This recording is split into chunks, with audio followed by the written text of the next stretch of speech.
Hey friends, Dr. Christie here. So I just wanted to come on for a second and talk about glucose monitoring.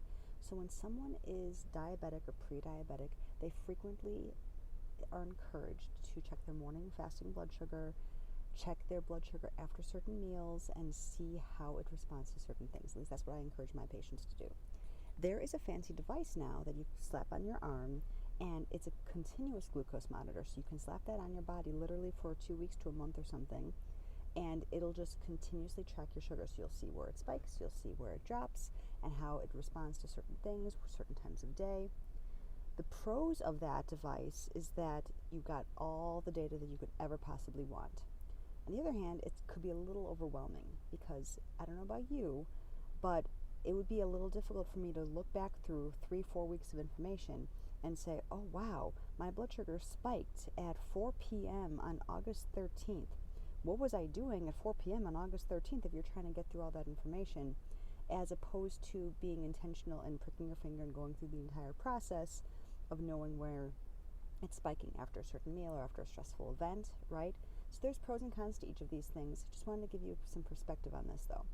If you're going to choose to do some glucose monitoring on your own, like literally take the finger prick test and do it on your own instead of having a continuous monitor, I recommend doing this trick, and it's a test. I call it the apple test.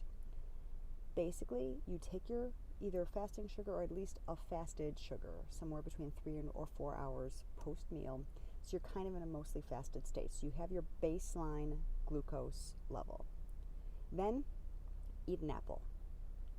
You eat that apple, so let's say it's 3 o'clock in the afternoon. Your baseline blood sugar was 90.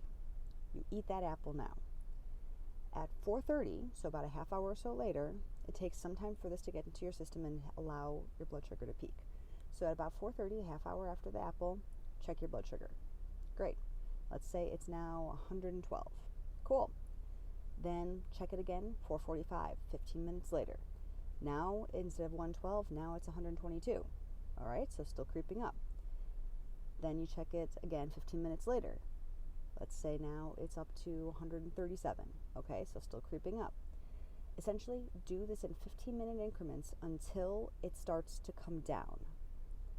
So let's say, you ate that apple at 4 o'clock. By 5 o'clock, it was 137. By 5:15, now it's back down to 126. Cool. So you know that you and your body generally peaks around an hour to an hour and 15 minutes post whatever you consume. So then you can use that information to assess when it's best to check your blood sugar post whatever meal you're trying to challenge yourself with. So for instance, if you're going to eat a certain type of meal, a certain type of fruit, and see how your body responds, that would be the time that you hone in on in that window to catch when you peak. Because otherwise you're just shooting blanks and you have no idea. You might miss your peak and think that your blood sugar is going well when it might not be. You might miss the peak. So that's my point. When you're testing, do this apple test to determine where your blood sugar peaks, and then use that information to do that test at that particular time when you're testing any particular foods. So that's my recommendation on that. Once again, benefits to it, you can be a bit more intentional, you can be more specific and understand what foods you're testing for, what times of day you're testing for. Downside of that is you got to prick yourself every couple hours, I should say. And there might be a little bit of a stress response associated with having to literally stab yourself and make yourself bleed and go through the process. It's totally person dependent. Stress can impact your blood sugar. So take this into account if and when you're choosing to do this for yourself. I think it's a great method to determine how your blood sugar is balanced, to determine how your body responds to certain foods, certain times of day.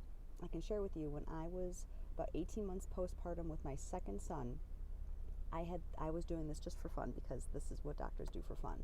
Was nowhere near diabetic. What I can tell you is my fasting sugar was always in a great range, 80 to 90. And there was one night he didn't sleep well. He slept horribly, and he was up all night, he was crying, he was irritable, and then therefore I woke up that next morning and I was irritable and I was crabby and I was tired. My sugar that morning was like 120. It had never been that high before in my entire time of ever testing it like this or in previous blood work. It made me realize just how important sleep is, stress is, and how much those things impact your blood sugar over time. So thankfully, I got a good night's rest that particular evening, and then blood sugar went back to normal the very next day. But think about those people who are chronically stressed, chronically sleep deprived, chronic insomniacs. That over time absolutely can lead to blood sugar imbalances. But with doing this test, it really was helpful for me to sit there and assess which foods impacted me in which certain ways. Obviously, stress and sleep, horrible for my body. Watermelon, not so bad, surprisingly. We all think of watermelon as a high glycemic index food. My body did great with it. But rice, absolutely horrible. Sweet potato, not so bad. So really, everything is person dependent. Grapes might be horrible for some person, but okay for another person. Test it out, do some food combinations, and see what you get. Whether that's glucose monitoring, that's like a continuous process that's on your arm at all times, or if you do monitoring where you decide to check it every so often. If you're going to do it in that way, do the Apple test first so that you know when to measure basically how far postprandial, how many hours or how many minutes post a meal to check your blood sugar so you're getting the most accurate information. That's all I wanted to share with you today. Hope you have a fantastic day. Have a fantastic day, and keep your blood sugar stable, friends. Talk to you soon.